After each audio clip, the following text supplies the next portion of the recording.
How you doing, YouTube? Matt Massive Beer Reviews, back with yet another review. A bit of Hoppy Jams in the form of Treehouse Brewing. It's their very GGGgreen. Yep.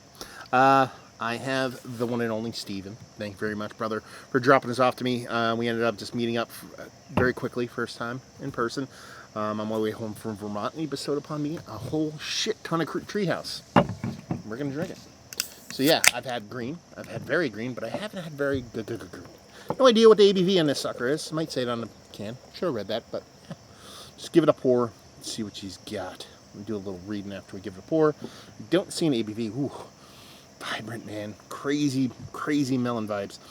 Very Green is a beer that we have tried not to brew for a long time. It is very difficult to imagine improving upon tirelessly refined green family. We're judicious with our hop usage here, and by constructing a base beer substantial enough to elevate a big hop charge, we think we did this beer justice. It's not a everyday beer for us, but we are proud to have created one of the special moments that require just a little something extra. Juice of the highest order. Savor and enjoy. Thank you.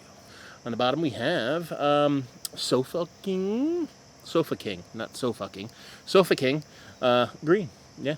And this is just a skosh over 2 months old. That means it's hot garbage, right? Goddamn, 2 months. Can't be good anymore. So yeah. Let's see what the sucker has to offer. I mean, look at that. I mean, that is haze of the tallest order, as they would have put it. I mean, just rich haziness, creamy, fluffy, pillowy, all the adjectives you want to give that head. It looks absolutely fucking fantastic. It looks like super duper haze. Yeah. Let's get a nose. I can smell it from here. It's crazy. I got a fan going right over there, and it's blowing the shit away from me. I can still smell it. Yeah, it's just melon, man. It's just rich, kind of over-ripened kind of melon and orange juice and peaches and everything you could possibly imagine, man. It's just rich. It's just a fruit medley of just ultra vibrance. And the one thing is, though, and I'll tell you this, the one thing that really kind of stands out for me for green in general is that kind of bittering component, that green component that you get from green. Not really getting that in the nose here. It's really just super juice forward. Not in a bad way. It smells absolutely fantastic. Just kind of stepping back for a minute, remembering this is green. I'm not getting that green kind of dankiness thing that I love so much about green. Leans a little bit more like a Julius to me than a green, but still, smells absolutely fantastic. The gamut of all the high-end fruits that every motherfucker uses is adjective, descriptor-wise. Doesn't smell too sweet. Doesn't smell all that bittering. Let's dive in. Cheers.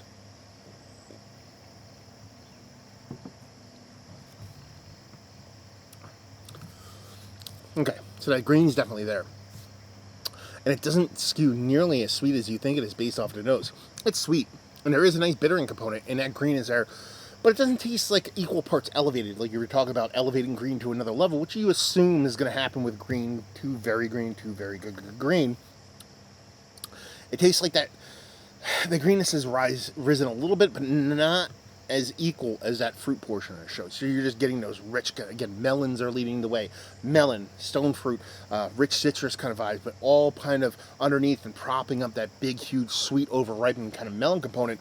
Then on the other end of things, you have that nice green thing, a bit smaller than the way that fruit comes off, especially in its younger, smaller brethren. But it's still really tasty stuff. I mean, this is absolutely fantastic. Soft, creamy mouthfeel, delectable. I mean, this is just some of the better hazies that I've had in quite some time. I'll jump right to that. It is. I mean, in Treehouse, for a lot of the shit that they take from a lot of people, you know, the whole, Munson versus Charlton kind of thing and all that kind of stuff. And I've had my fair share of Treehouse here and there over the years. I don't get it. You know what I mean? I don't get the hate. I think this is up there with some of the best hazies that they've ever produced. So take that for what it's worth. And let's see, value and availability on the sucker. I assume this is going to be your 5 and change a can beer.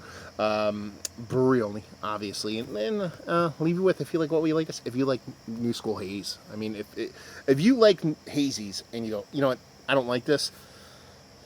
I don't know. That's like saying you don't like fucking, I don't know, roller coasters, yet complain about going on roller coasters. I don't fucking know the analogy I want to put out. But it's just like, this is kind of Merriam-Webster dictionary of upper echelon haze. It's tasty, it's delicious, it's everything that kind of encompasses what Treehouse is all about in a beer, and it works really well. Is it a amped up version of green? I'm sure the bits and pieces are there, but it skews a bit so much that I'd probably call it a different beer if I were them. I mean, that would just be me. But it has enough of it there to kind of dig into it and be like, okay, that's green. So if you like green and you want a more juicy version of that, I feel like good beer.